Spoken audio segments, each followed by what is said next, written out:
Inspector Forro, mag-isip-isip ka muna ha, bago ka sumagot ha.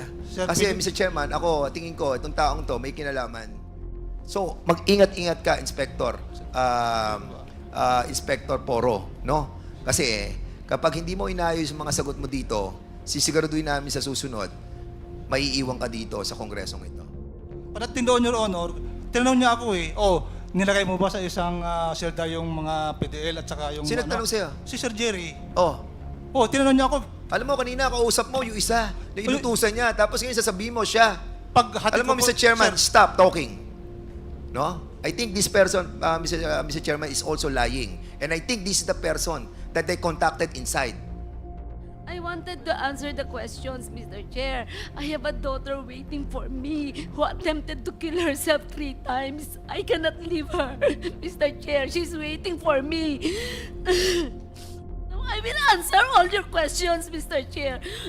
With regards to my travels, that's the real answer. I do not know why my visa was canceled, Mr. Chair.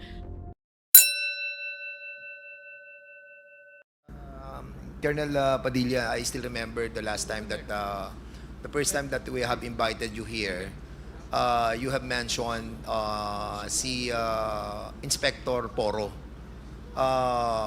Sinabi niya that kayo ang nag-order, but in your affidavit, sinabi mo that na out of loop ka na doon sa usapan. Di ba? Meron kasi binabanggit na ganito, di ba, na hindi mo na nalaman. At sa matter of fact, andun ka sa quarters mo nung mangyari yung krimen, Yes, di ba? Your Honor, it was happened Saturday and it was my rest day. At ang binabanggit mo during that time, kasi nga, ang sinasabi namin yung command responsibility, di ba? Pero you were insisting, not executing pa yung second affidavit mo, you were insisting that it was indeed yung si guard commander, si Forro, ang siyang nag-order na ilipat yung 2 PDL kasama nung 3 Chinese. Am I correct? Yes, Your Honor. In fact, it was written in the blatter logbook by the ship Yes, and commander. I got yung blatter report mo na nandito. Di ba? Kasi you submitted it to us nung kinuha ko.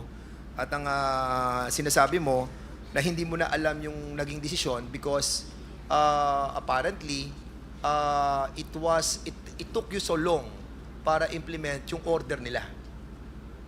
Am I correct? Yes, Your Honor. At in other words, parang sinasabi mo dito na tong si Inspector Forro acted on his own. Am I correct? Yes, Your Honor. Okay. Can we invite Forro? Can you kindly sit down here? Ay, oo nga. Sorry, sir. Sorry, Chairman. Tapusin ko na po to. Inspector Forro, kasi sinasabi mo during that time na si Colonel Padilla ang nag-utos sa'yo. Pero sa kanyang affidavit na sinumpaan ngayon, sinasabi niya na hindi niya na nalaman yung order kasi nga nainip na sila doon sa usapan na i-implement niya yung pagpatay doon sa 3. And according to him, ikaw ang nagdesisyon. Now, ngayon, ang tanong ko sa iyo, Inspector Forro, sino nag-utos sa iyo? Since hindi ka inutusan ni Colonel Padilla, sino ang nag-utos sa iyo para papasukin yung 2 PDLs kasama yung 3 Chinese nationals? Si Superintendent Padilla po, Your Paninindigan mo pa rin? Honor. Opo. Ha? Opo, Your Honor. Talagang ang sasabihin mo si Colonel Padilla pa rin? Yes, opo, Your Honor. Ha? So, meron kang written order coming from General Padilla? Verbal order po, Your Honor. What? Verbal order po. Ano? Verbal? Verbal order po, yes. O how can you prove to us na yung verbal utos sa iyo? Paano mo papatunayan sa amin? Ang totoo po yan, Your Honor, mayroong siyang inutusan na empleyado rin po. Sino yung inutusan niya? Si Officer Landro Hasim. Okay. Nung ginawa ko yung report ko, Your Honor, sa office, nung nadala na sa loob yung mga Chinese, dumating itong si Landro Hasim sa akin, sa opisina. Sabi niya, sir, mayroong instruction si Sir Jerry. Ipagsamin sa isang silda yung Chinese at saka yung 2 PDL natin. Dahil doon, tinawag ko ngayon yung ship commander, Mr. Villajos. Sabi ko sa kanya, ilagay mo sa isang silda yung 3 Chinese at saka yung 2 PDL natin, si Mudadaro at saka si Tan. Tapos nun, Your Honor, nung natapos ko na yung report ko, kasi nga Sabado man yun, hindi man hapon na, yung mga confiscated items na na-confiscate, dinala ko doon sa bahay ni Sir Jerry Okay, Padilla. Inspector Forro, in the hierarchy of the decision making, pang-ilang ka? Sa Pangatlo po, division? pangatlo, Your Honor. Pangatlo ka. Opo. Ang deputy si Quinto. Opo. Di ba? Yes, Your Honor. Opo. Ngayon, sinabi sa iyo nung taong yon, Yes, Your di Honor. ba, na ilipat yung dalawa doon sa Chinese. Yes, Your Honor. Bilang the 3rd highest ranking official doon sa colony. Bakit hindi mo sinabi kay Quinto? Ba't hindi mo siya kinausap? Noong panahon na yun, Your Honor, on leave, dito sa Sino on leave? NBP na yun si... Sino on leave? Sa NBP noon na may OB pala si si Quinto, PIS Quinto, siya, naka-OB sa NBP, kaya wala siya. Noong panahon na yun, At Your ito Honor. naman, Si Sir Jerry, doon sa bahay nila. ba't hindi mo siya tinawagan? Hindi, pagkatapos yun, Your Honor, pagkatapos na bigyan ko ng instruction yung ship commander, mayroon ng instruction... Tanong ko lang sa iyo, Poro, Opo. bakit hindi mo siya tinawagan? Since andun naman pala siya sa quarters, ba't hindi ka nag-report sa kanya? Your Honor, please. Alam mo, Inspector Poro, mag-isip-isip ka muna ha, bago ka sumagot ha. Sir, Kasi pwede- Mr. Chairman, tingin ko, itong taong to may kinalaman. At dahil hindi na nga ma-implement, at ayaw nang implement ni Colonel Padilla, ayaw na implement ni Colonel Padilla, kaya nga niya pinatagal. Ito ang taong itong kinontak para mag-implement doon sa loob. So, mag-ingat-ingat ka, Inspector. Inspector Poro, no? Kasi kapag hindi mo inayos yung mga sagot mo dito, sisiguraduhin namin sa susunod, maiiwan ka dito sa kongresong ito. Okay? Sige, Sir, Mr. pwede po Chairman, maraming Sir, salamat. Thank you, Congressman Fernandez. You want to speak? Yes, Your Honor, pwede bang papaliwanag lang po? Anong sasagutin mo? Kasi nung una, di ba natapos ko na yung report ko, may instruction na dalhin ko sa bahay ni Sir Jerry yung mga confiscated items. Pagdating doon, Your Honor, tinanong niya ako nilagay mo ba sa isang silda yung mga PDL at saka yung... Sino nagtanong sa'yo? Si Sir Jerry. Tinanong niya ako, Alam mo, kanina kausap mo yung isa na inutusan niya, tapos ngayon sasabihin mo siya. Alam mo, Mr. Chairman, stop talking. No? I think this person, Mr. Chairman, is also lying. And I think this is the person that they contacted inside. Because pwede siya, he is the 3rd highest ranking official. Makakarekta ka na Andun siya Ba't hindi mo nirekta? Ito ang missing link natin dito, Mr. Chairman. Itong si Inspector Poro. And ingatan mo pagsasagot mo dahil mamaya tatanungin ka pa namin ulit. Mr. Chairman, that's it muna for the meantime. Thank you, Congressman Fernandez, for your very short interjection. So tuloy ko lang. Tuloy ko lang ulit yung isang tanong ko kay... Kasi kanina nung tinanong ko si Colonel Garma kung ano yung maaaring motibo ni Jimmy Fortaleza at saka ni Colonel Superintendent Padilla, ang sinagot mo, correct me if I'm wrong Colonel Garma, ang sinagot mo ay dahil sila ang most guilty. Tama ba yun? Sinabi mo? Mr. Chair, it appears nung nanood ako nung first, was that first? So yun ang basihan mo kung bakit sila si Colonel Padilla ang guilty, the most guilty. The way po tumakbo yung committee hearing, that's how I assess. And because you think that Colonel Padilla is the most guilty, naguhugas siya ng kamay kaya niya binanggit at saka si Colonel Leonardo? Yes, Mr. Chair. Yun ang basihan mo. Yes, Mr. Yun ang tingin ko po sa sitwasyon during that time. Nanonood po ako, Mr. Chair. Okay, sige. Maraming salamat. The next to interpolate is Congressman Zia Alonto Adjong. You are recognized. A'udhu billahi minasyaitanir rajim. Bismillahirrahmanirrahim. Assalamualaikum warahmatullahi ta'ala wabarakatuh. Thank you very much, Mr. Chair. Magandang hapon po sa ating lahat.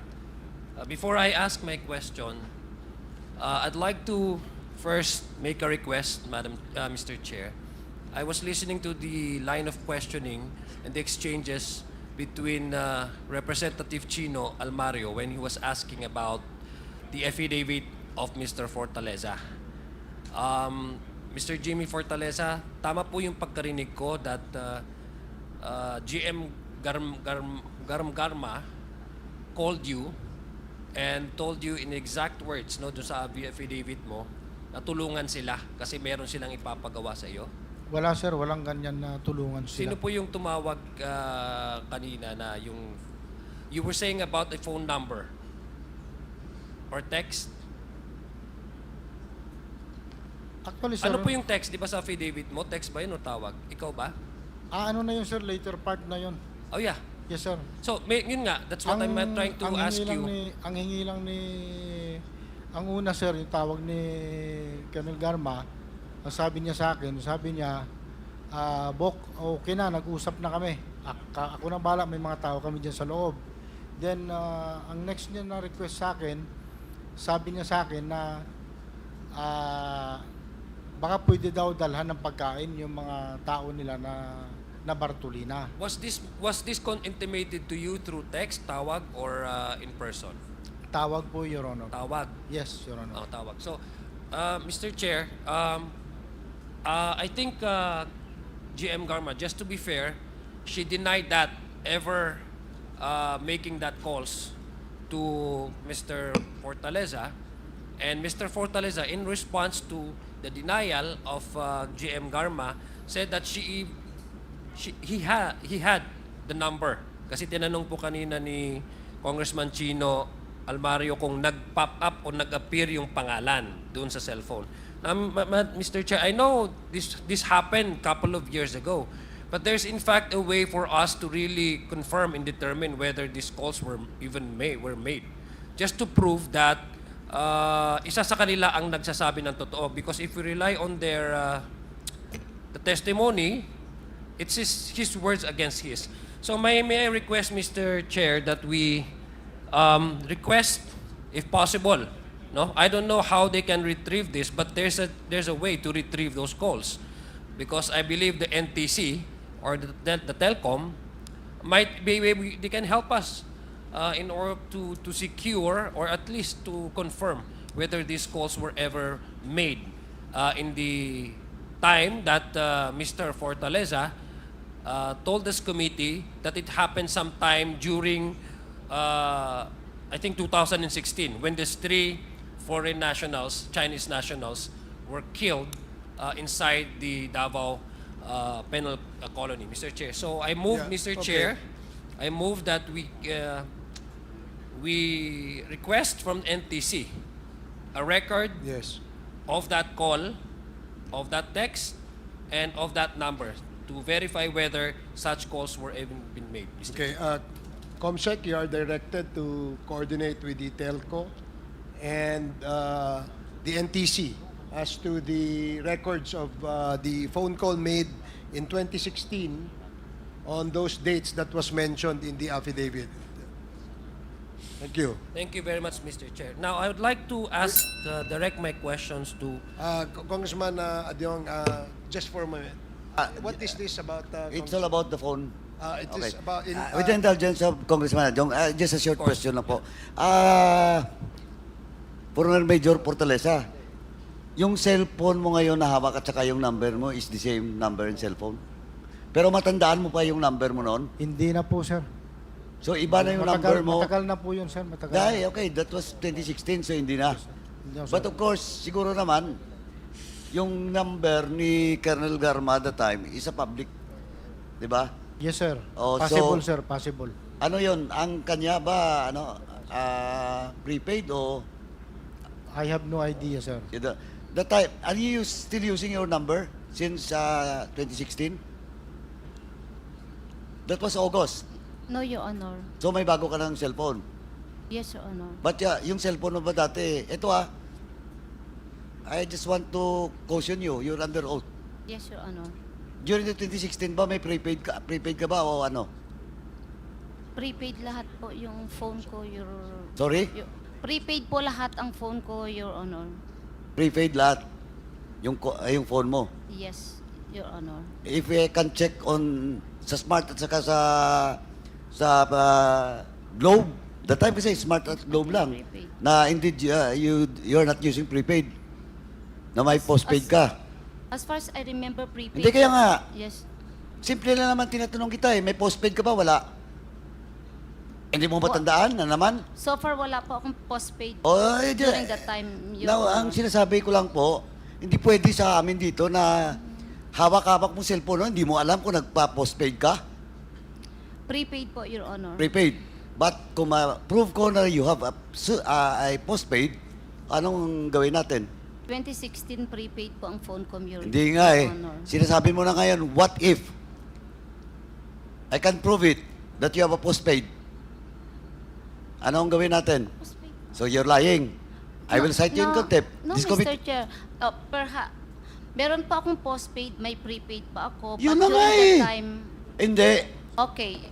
Sandali. Yes, You're not yet yes, Your recognized by the Honor. chairman. Let me finish first. Yes, Mr. Chair. Again, sinasabi ko lang po, I just like to warn you, kanina sabi mo prepaid. Na ngayon ang winard kita, sabi mo naman, dalawang ginagamit mo, may postpaid, may prepaid. O ano ba talaga? Do you have a postpaid? Can I, No. Just answer me yes or no. Do you have a postpaid or not? None. nagkaroon po ako ng postpaid Oh, and yun. prepaid, Mr. Chair. Oh, yun. Now, postpaid mo ano? Globe o Smart? Nako po. Oh, ito na naman, no? Simple na yan. Dalawa lang naman eh. Kasi yung isang telco ngayon, lately lang yan. Ba't hindi mo masagot? Smart or Globe? I think it's Globe, Mr. Chair. O Globe? Sigurado ka? I'm not sure. I think, Mr. Okay Chair. na naman. Pipili ka lang. Colonel Garma, this is now your last chance. Pag akong magtanong, ayusin mo po, please. Yes, Mr. Kasi Chair. don't force me to cite you in contempt. Kasi ang tanong ko, simpleng-simple lang po. Ako, kahit ever since, alam ko kung anong postpaid ko, kahit 2010 pa, kahit 2001, matandaan ko po kung Smart ba o Globe. Now, again, let me rephrase my question. Ano po, inamin mo na, may postpaid kayo. Ano po yung postpaid mo? Both po, meron po akong Globe and Smart. Oh, mayroon ka Globe and Smart. During my stay Okay. po. Now, Mr. Chairman, I joined the motion made by Congressman Adjong for the NTC to submit all the calls during the time. August, no, Mr. Chairman, can I amend if, Please. yeah, records from 2015 to 2017, Mr. Chairman, because that was the time when it's Congress Chairman ako mamaya. Because during the time 2015 at saka 2017 doon po yung yung Davao model po. Thank you, Mr. Chairman. Thank you, Congressman Paduana. Congressman Adjong, please proceed. Thank you. Thank you very much, Mr. Chair. I'd like to ask both our resource persons, perhaps this goes to both of you po. Wala naman ho kayong problema, wala naman ho kayong neurological problem or anything like that. Wala naman ho kayong problema sa, you may be suffering from memory loss, selective memory loss, wala naman po, no? Kung tatanungin ko po kayo sa mga previous na mga pangyayari, based doon po sa kanilang affidavit, matatandaan nyo naman po kung anong eksaktong year, kung anong eksaktong circumstance, yung taon na nagsilbi po kayo as CIDG Director sa Davao and you as Davao City Police. No? Tama po ba? Yes, Okay. Your Oh, Honor. yeah, because as I was following the line of questioning, marami po tayong hindi natatandaan. So I'm just trying to make that very, very clear. I'll start with Commissioner Leonardo. Have you also availed of an optional retirement? Yes, Mr. Chair. So pareho talaga kayo ni GM Garma. Yes po, Mr. Chair. Okay. Kasi, Mr. Chair, I was actually listening to the questions kanina And there seems to be a parallelism, no? Magkapareho talaga. Yung pinoint out ni DSJJ. So both of you served as in the police agency, in law enforcement agency. Both of you have served in the same area. Both of you have landed to a more it's an attractive positions, I would really say. And at a very short period of time. Now, I heard about the word coincidence earlier was mentioned. But you know, Mr. Chair, I don't believe in coincidence if there are close similarities between the two of you. You both have been linked, mentioned in the ICC. Both of you have served in the span of time when the Oplan Tokhang and the double barrel was being implemented aggressively. And both of you also, in the very short span of time, have transferred from one position to another. I was listening earlier, Mr. Chair, to the timeline when current Commissioner Leonardo was appointed as director, and then for a few months, appointed as undersecretary, and after a while, appointed to the commission. Similarly, Police Colonel Royina Garma decided to avail of the optional retirement in advance and was appointed as general manager. No? The point that I'm trying to say, Mr. Chair, is what they're telling this committee is that everything happened accidentally. Na parang yung affidavits din po nung tatlong si Mr. Fortaleza, si Chief Superintendent Padilla, and si Mr. Tan and Magdadaro are all product of their own imagination. Kasi hindi ho nila pinapatunayan. Do you still maintain that position na hindi ho totoo yung mga affidavits nila? Itong apat na tao na ito na hindi naman magkakamag-anak, na hindi naman nag-work together. I'll start with you po, Commissioner Leonardo. Do you still say na hindi po totoo yung sa affidavit po na sinalaysay na pinirmahan ng apat po na mga resource persons natin dito? You were here, no? Last committee hearing, no? Yes, Mr. Chair. So would you say na hindi totoo yung sinasabi po nila na yung involvement po ninyo, your name was mentioned in the case of these three for nationals, no, for Chinese nationals were killed inside the selda. Tama po ba? Opo, hindi po totoo. Hindi po Mr. totoo. Chair. Kayo din po, Police Colonel GM Garma, para sa inyo hindi po totoo yan? Yes, Your Honor. Hindi po talaga totoo. So, ibig sabihin, gawa-gawa po nila. Tama po ba? Yes, Your Honor. Kayo po, Commissioner Leonardo, gawa-gawa din po nila ito? Palagay ko po, Mr. Chair. Okay. Okay, so, yung bilang CIDG, the regional director po, is it part of your jurisdiction to supervise or monitor the Davao Prison Colony? Hindi po, Mr. Chair. Tama, no? Hindi. But your office is closer to how far is the CIDG regional office to Davao Colony?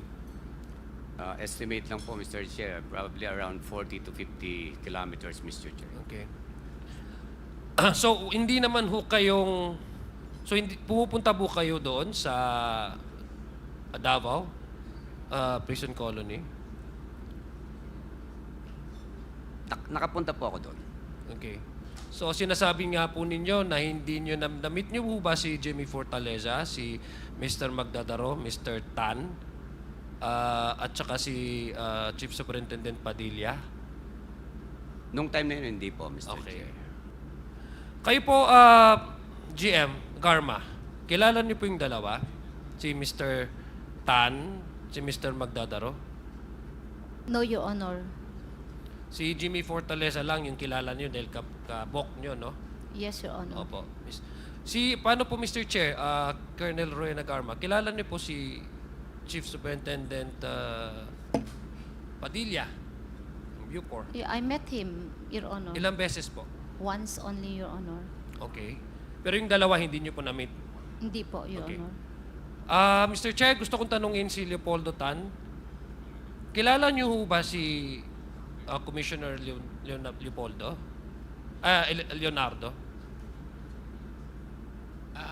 Bago po nangyari yung sinasabi niyo pong insidente? Sa pangalan lang po. Okay, Dahil sa... pero hindi niyo po na-meet? Hindi po. Okay. Kayo po, Mr. Magdadaro? Hindi po namin na-meet po. Okay. Pero hindi niyo ho siya kilala? Ito yung pangalan na hindi niyo naririnig parate? Opo. Okay. Hindi ko natatanungin si Jimmy Fortaleza at saka si Padilla kasi meron natang mga okasyon. What is so confusing, Mr. Chair, is that all of these 4 individuals mentioned these names. At hindi naman pupunta si Commissioner Leonardo. According to him, hindi naman siya bumibisita palagi sa Davao Penal Farm kasi medyo malayo at saka hindi sa jurisdiction niya. Si GM naman, Garma, although kilala niya si Jimmy Fortaleza, ay hindi rin niya kilala itong dalawa. For an average-minded person, how can 4 individuals who don't share rooms together, who don't work together, happens to mention these 2 names? Citing a specific case, a specific circumstance, a specific date. Unless there are a Pulitzer writer na maniniwala ako sa imagination nila, para sa akin, Mr. Chair, it's quite impossible for an ordinary-minded person to come up with the same story. I don't think they are too endowed with their imagination to come up with that kind of story involving specific names, individuals na hindi naman kilala. And what's so striking, Mr. Chair, is that it happened at the height of the Oplan, Tokhang, and subsequently the double barrel. Now, I'd like to ask po, kasi marami pong similarities eh. Hindi ako naniniwala. Ano sabihin pa ba natin na coincidence yung imagination nila, nag-isip-isip silang tatlo? Pare-pareho, nag-corroborate yung kanilang testimonies? I don't think so. That's not a coincidence for me. So, wag nyo na rin pong sabihin na maybe that's all coincidence. So now, I'd like to ask you po, Commissioner Leonardo, kanina po, tinatanong po kayo kung naging successful ba para sa inyo yung Oplang Tokhang and yung double barrel. Gusto ko lang pong marinig uli sa inyo. In general po, successful po para So sa pag akin. sinabi niyo pong successful, you stick your life to it, you really believe and you really support, no? Pag sinabi mong successful, of course, bakit mo sasabihin successful isang bagay kung hindi ka naman sumusuporta? Tama ho ba? Tama po. Okay, so you really support. Kayo po, Colonel Garma, would you say that the war on drugs at that time was really successful? I don't think so, Mr. Chair. So you don't think so?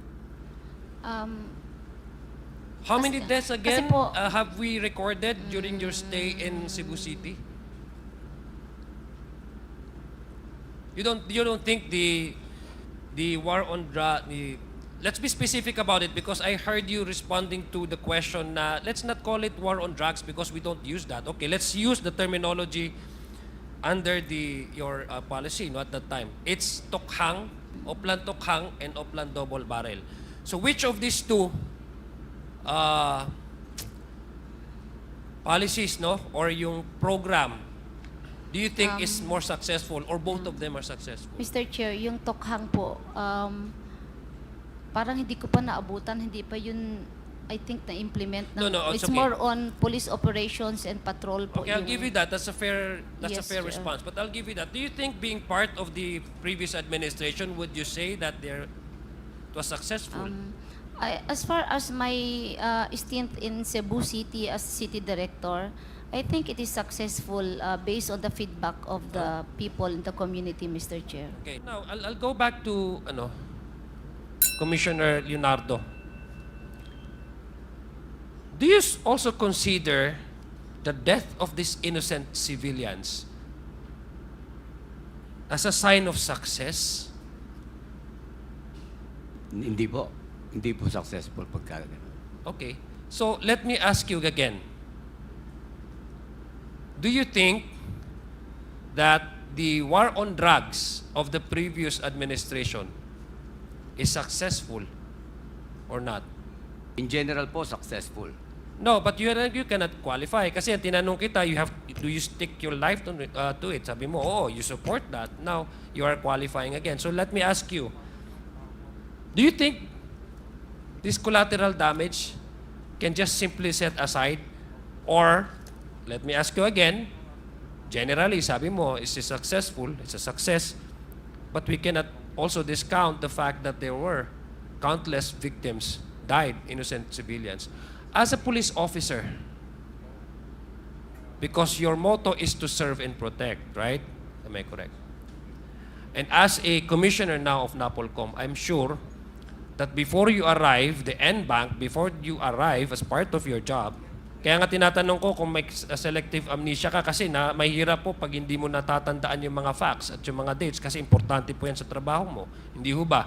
Na before you arrive into adopt a resolution of the NBank, you really have to look at the data because you're like a quasi-judicial because you are rendering decision on the police officers that are facing administrative cases, right? So, tanungin kita, do you think the death of these civilians is a barometer or a measurement of the success of what you just said and admitted itong tokhang? Hindi po.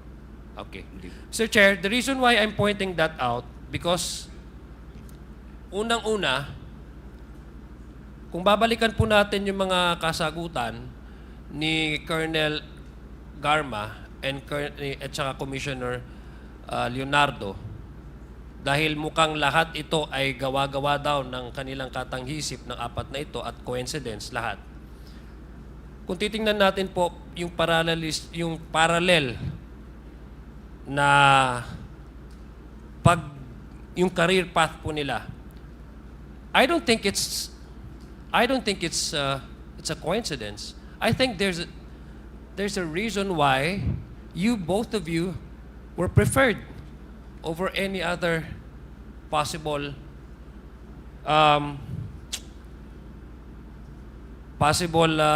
individuals who are, sorry to say, who are more qualified than in the case when in the time that you were appointed as a director of the biodiversity.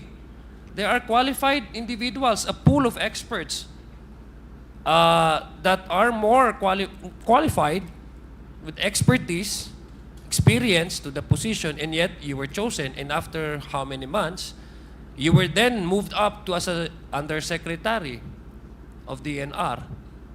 And subsequently now you landed as one of the commissioners of the NAPOLCOM. And also, in the career path of Colonel Garma, both of them, by the way, availed of the optional retirement advance, the same case. I think both of you are preferred. I think both of you are favorably chosen. And both of you also supported the war on drugs. And both of you have said that it is successful. And unfortunately, Mr. Chair, with all due respect, Commissioner Leonardo and GM Garma, these 4 resource persons here, we have already established that it's impossible for them to come out with the same detailing, same instance, mentioning the same names, na unang-una kayo mismo nagsabi, imposibleng kilala nila kayo, imposibleng nagkaka-interact kayo. Alam po, mahirap pong paniwalaan yung ganun eh. Yung biglang may isip lang nila, hindi, baka itong person na ito itong nangyari. I mean, all of these affidavits corroborated each other. So, my point, Mr. Chair, is that I think your position now, and I'm sorry to say this, but this is my personal take. You were given that position precisely because you have done something that actually is worthy of, I don't know, from the previous administration's point of view. Na worthy kayo bigyan ng ganyan. I'm sorry to say, but there are many of the official, marami pong pool of experts, but the question really is, bakit po kayo? And to me, the only explanation that I can derive at, after listening to all your responses, I think you are preferred. And I think the positions that you have handled, with all due respect, yes, nag-serve po kayo sa gobyerno, and you may be decorated officers, but those are not just the primary consideration. I think the primary consideration is because you have supported the war on drugs, and you are preferred. Kasi pareho po yung track ng inyong profession and career. That's all, Mr. Speaker, and thank you very much for the opportunity. Maraming salamat po din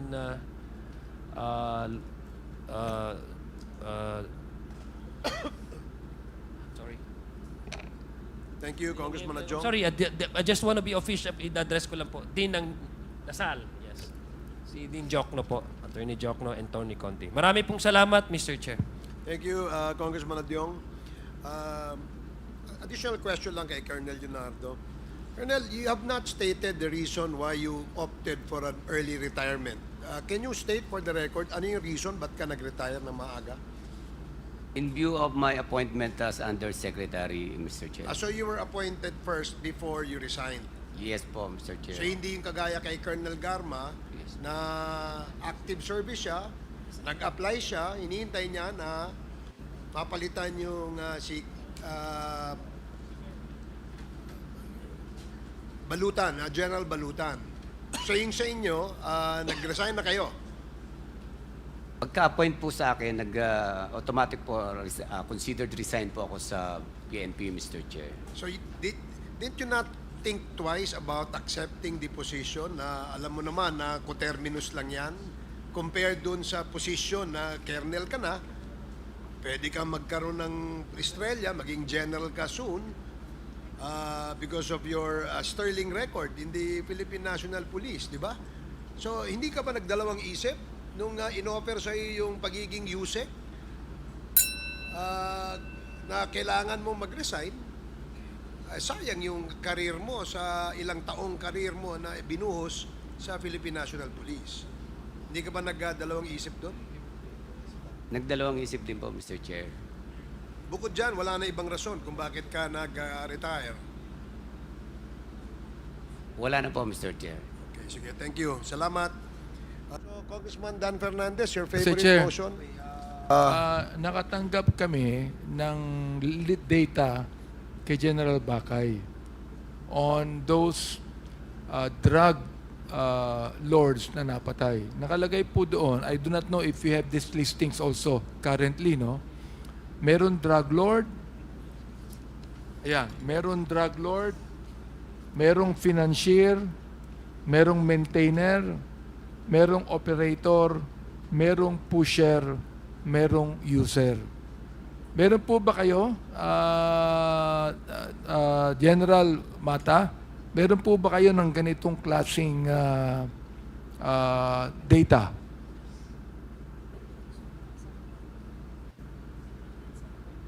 Na-validate po ba nyo ito? I haven't seen Meron ba that, kayo ganitong klaseng data? What we have in our data, sir, is HBI list of drug personalities. Ano po yung High value individual and street level individual.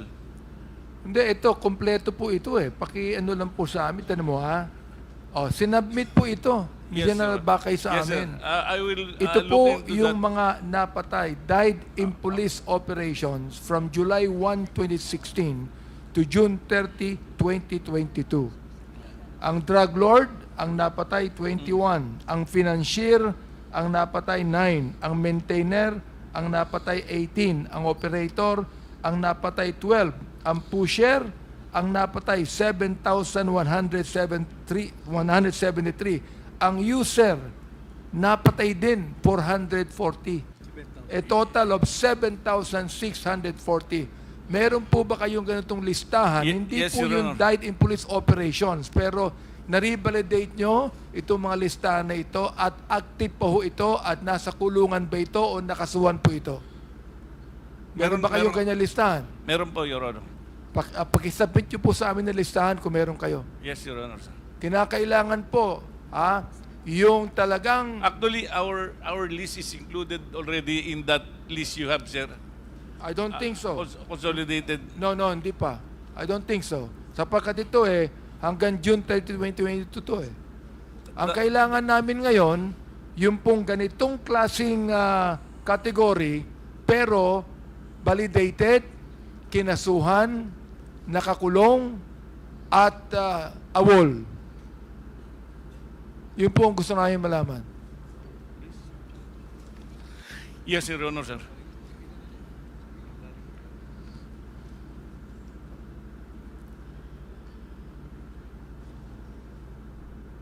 Tulad po nito, General Mata, ang sinabit po sa amin ni Colonel Espinido, recapitulation of PRRD's list. Meron po ba kayo nito? Yes, Your Nakalagay Honor. po, Yes. elected public officials, validated, what's listed? 12. For validation, 1. Killed, 5. Ano itong yung DUI? Under investigation, 1. Arrested, 2. Surrendered, 4. 12 cases at large, 1. May civilians, 132. Ang what was listed, PNP personnel, 52. Meron po ba kayo ng ganitong listahan? Yes, Your Honor, sir. Pwede bang pakisubmit yun sa amin? We will- Tulad ng we ginawa will- po ni Colonel Espinido. Yes, sir. We will submit this. Pwede rin po ba, Colonel Marcos? Meron po kayong listahan yan. Wala po akong listahan, Mr. Chair. Wala kayong listahan ganito. Wala Paano po. nyo masasabihin sa may listahan kayo? Yung sinabi ko po kanina, yung tungkol po sa ginagawang validation ng PRO 8 na which I attend regularly. Dinidiscuss po yan ng committee kung sino po yung mga nakalista na drug lords. May listahan drug kayo doon sa SOC Sergeant, di ba? Si IDG Chief kayo doon Mr. Chair. Sa ngayon po, Mr. Chair, ang CIDG do not maintain already a list of drug personality because Why? operation on illegal drugs is already not part of our mandate. Since meron, 2008. meron ng isang ahensya sa PNP tulad ninyo na nag-ooperate sa drugs. Yes, sir. Okay. Mr. DJ Chairman. Lasso, Mr. Chair. Yes, I'm sorry, Mr. Chairman. Pwede po ba nabigyan nyo kami listahan din sa inyo na nabanggit ko? Can I say something, Mr. Chairman? Go ahead. Ito po yung problema natin sa sa droga. Kasi po, wala po tayong watch list. Wala, kanya-kanya po kami. Kaya yung format ninyo, iba dun sa format nila. Bakit itong kay Colonel Spido merong watch listed? Meron, Meron, Mr. Chairman, there is. Pero when I took over as PIDEA, I wanted to look at a national watch list wherein all the DJ Lasso, mayroon pang sinasabi. Yan ang sinasabi namin dito. Na nakakawala ang ibang mga drug bust ninyo at nabalitaan pa namin, na kung kayo, PNP, PIDEA, nakahuli ng 1,000 kilograms, ang nire-report lamang si media 200. Totoo ba yon? it can happen, Your Honor. Oh, it can happen. It can happen. It's not only it can happen, DJ Lasso. It is happening. It Yes, is Your happening. Oh. Yes, Your Honor. At ibinebenta ng mga pulis natin ang mga nakuha nilang mga drugs. Ang tanong ko ganito, kaya kinakailangan, DJ Lasso, meron po kayong listahan yan. What's listed for validation, arrested, surrendered, nawawala o kinakasuhan. You have to have a list of that para malaman po natin ito. Pwede po ba, DJ Lasso? Your Honor, that is why I was calling the office. We have scheduled a national workshop involving all the agencies of government that have holdings on narcotics. Involving all the agencies, Yes. law enforcement agencies. Not only law enforcement. Do you think the Philippine National Police will attend? They are invited to attend. They are invited. In fact, They should be directed to attend because you're the lead agency for drugs. yes, They should be directed to attend, Mr. Chair, because you are the lead agency on drugs. Yes, they must They attend. should not only be invited. General Mata, do you agree with that? General Mata, you should be directed to attend because they're the lead agency. Do you agree with that? Yes, Your Honor. Okay, therefore, the PIDEA will hold a, what do you call that? It's a summit. national drug summit, Mr. Chairman. And therefore, if you are directed to attend, you're going to attend, Mr. Chair. Yes, sir. We are always attending. All right, If so ever he we is are promising. invited, Your Honor. Kailan po mangyayari yan? September 23, 24, and 25. Pag Mr. hindi Chairman. nangyari yan, pakisabi nyo sa amin. Sir, they will be attending because we are following the PNP just conducted their regional summits all over the country. Mr. Chair, the reason why, until now, can you imagine the war on drugs that the former president promised to solve in 6 months took him 6 years, and in the process killed more than 36,000 people. Now, we still have drugs today. Wala pang 1,000 napapatay. General Mata, am I right? Yes. Pero nakakahuli Mr. Chair, kayo. Yes. Now, bakit? Bakit? Palagay ko, ang karamihan dito, Mr. Chair, mga kapulisan to. Nahuhuli nyo, pero hindi lahat ng inyong nahuhuli ay talagang nasasakotin ninyo. Ibig sabihin, merong nakakawala diyang mga drugs, Mr. Chair. Kaya meron pa rin drugs eh. Kaya sinasabi ko, while Colonel Espinido here said, at sinabi po niya na siya humingi ng paumanhin na sinabi niya na ang Philippine National Police ay biggest criminal organization. Oo, nagpaumanhin siya. Hindi totoo. Sa akin, mukhang totoo.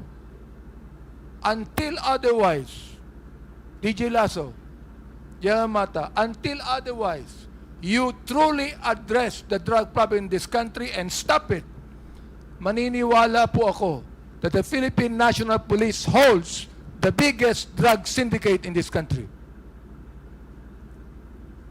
Mr. Chair, Colonel Leonardo, sabi niya may listahan kayo ng mga drugs watch list, hindi ba? Kailan yon? Panahon nyo o ngayon? Nung panahon po namin, Mr. Therefore, nung panahon nyo, ano po yung, nung kayo station commander ba o ano? Meron po nung station commander ako, meron din po nung ako'y CIDG. CIDG po. Ayun, CIDG po kayo ng ano? Sa Davao City, Combal, Del Sur. So meron kayo listahan. Meron naman po lahat, Mr. Chair. Okay. Gusto ngayon malaman dito kung sino yung current na kapalit ninyo sa CIDG. Mr. Chair, I would like to air a warning to each of you in the Philippine National Police. The moment nakaamoy kami na merong involved sa drugs, ang ilang mga police officers namin, papatawag po namin dito. Papatawag po namin dito.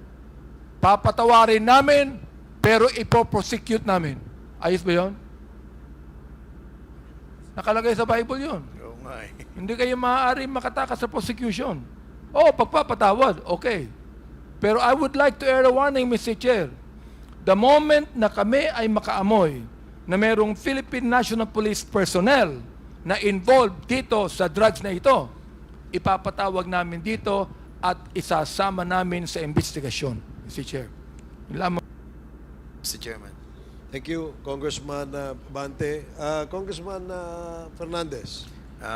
Okay, so maraming pong salamat.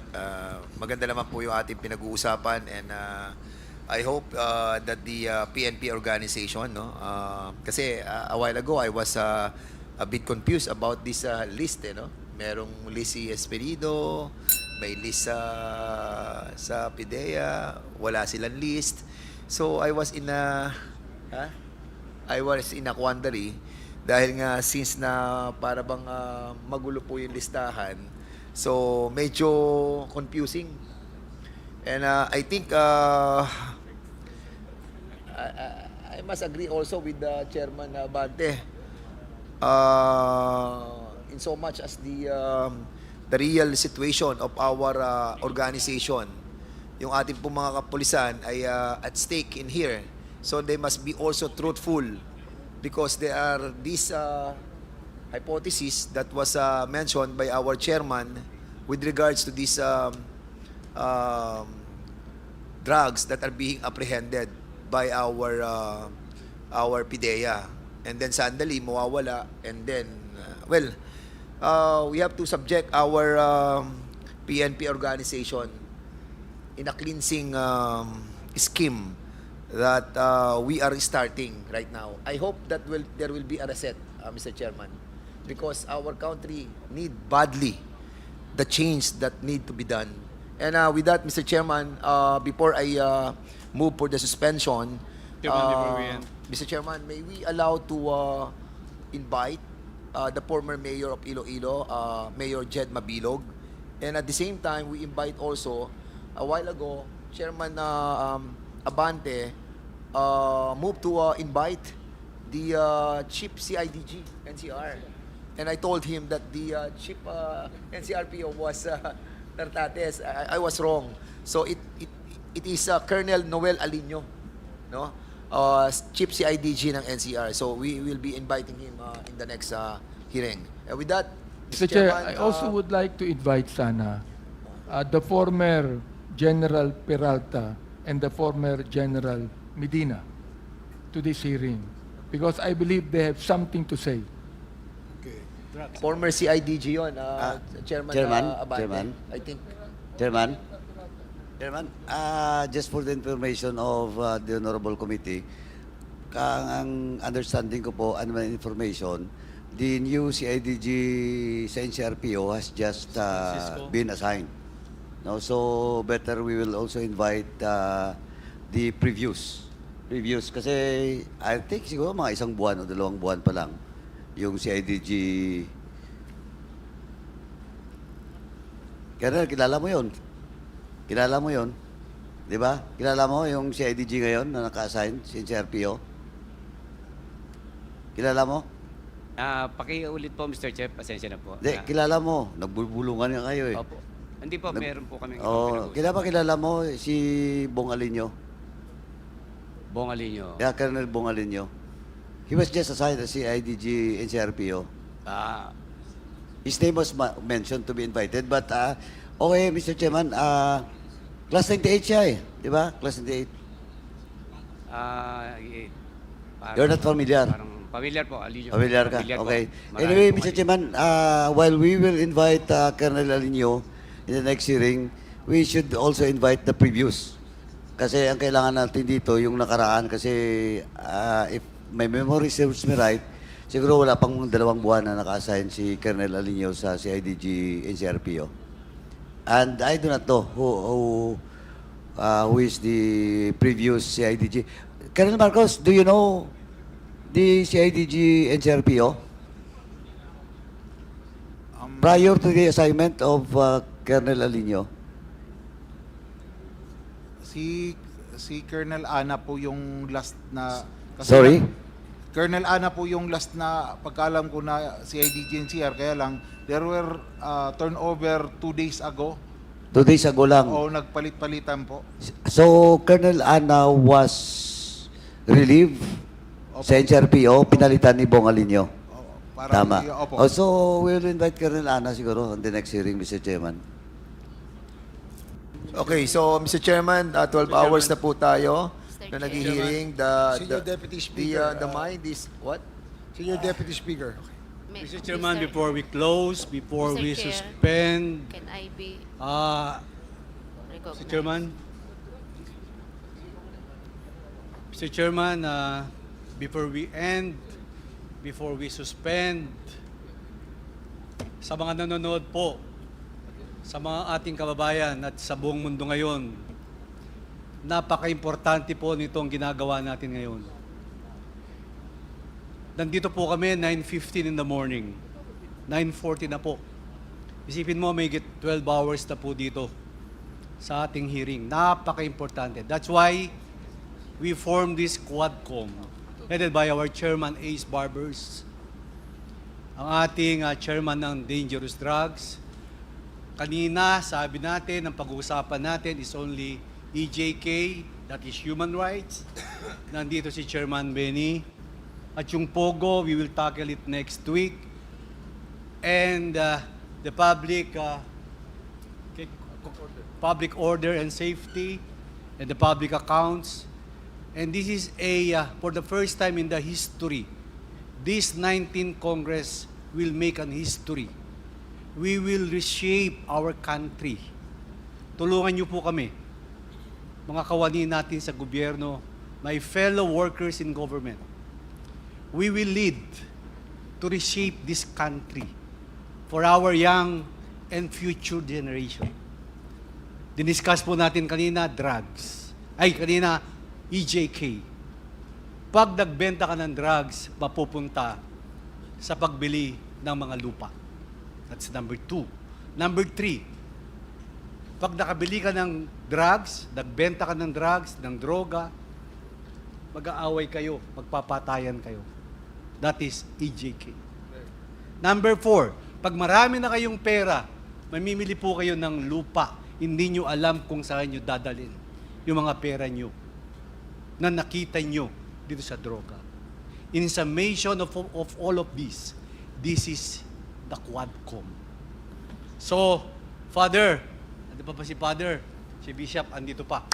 Kami po, we are the members of 19th Congress with my fellow congresspersons. Nagpapasalamat po kami.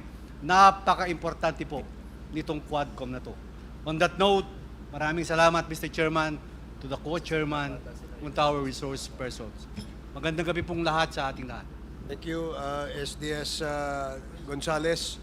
Yes, do you want Can to I say... be recognized, Mr. Chair? Okay. I would like to answer the question raised by Congressman Paduano, Mr. Chair. Sige. Ano po? Which question? Ang daming question nun. Ang daming question kasi ng mga congressman kanina. It is only my question. Ngayon, pag Ms. Garma, you can file a motion, but you have to stay here muna. You can file a motion. Kasi tatagal tayo dito. Believe you me. Kasi kanina tinanong na kita, yung states mo pa lang na travel, mali-mali yung sinagot mo sa akin. No. Mali. I will give Mr. you, Chair, in the next hearing, Mr. Chairman, in the next hearing, tatanungin kita ulit kung sasabihin mo ng totoo. Mr. Chair, I'm telling the truth, Mr. Chair, in my mother's grave. Yung travel ko sa States, sinabi ko na po ang totoo. I don't even know the answer why my visa was invalidated by... Hindi lang yung visa, Miss Garma. Alam mo kung bakit ka pinigil.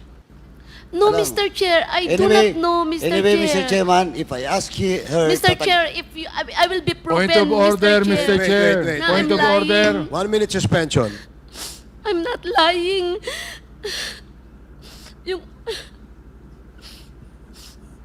Please address Why the will I chair lie on my travels, when you Mr. reply to Chair? the question asked by a member, okay? And ano mo lang, clarify mo lang ulit ang iyong gustong sabihin. Okay. Yes, Mr. Chair. Hearing is resumed.